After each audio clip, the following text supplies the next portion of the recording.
Siri muntu wa bulijjo. Njawukanako ku Honorable Ssekikubo ono. Lwaki?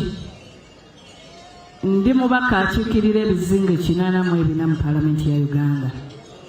Ekyokubiri, ekitugatta ffe tubadde babaka ate nga tuli bakristiyaani aba-Orthodox abateefu.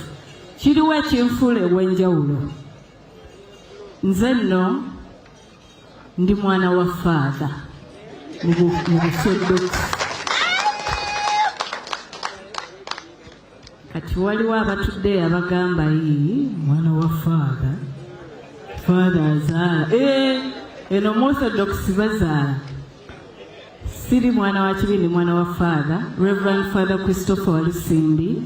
Tata wange yali mwami w'essaza ly'Essese.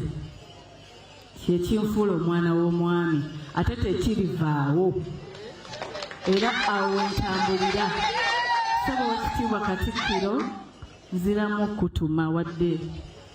Oli Weekitiibwa nnyo okkiriza nkutume. Onneebalize Ssaabasajja Kabaka okuwa taata wange obwami. Oba oliawo kyenkinfudde gyendi olwaleero. Ebigenda maaso mu ggwanga tetugenda kugaana kubyogerako ku lunaku luno olukulu. Olwaleero mbadde nzija Ssebo Oweekitiibwa Katikkiro. Nendaba ku X nga waliwo omutemu gwe balese mu kkooti y'abantu. Ne bamulese bamuwembejja.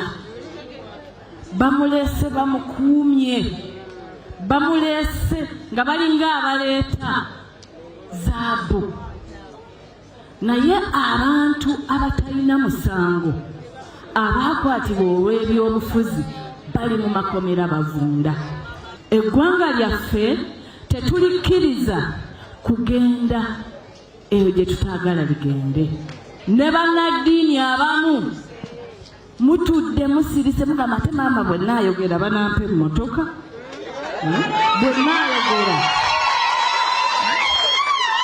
Bwe nnaayogera tebannwane.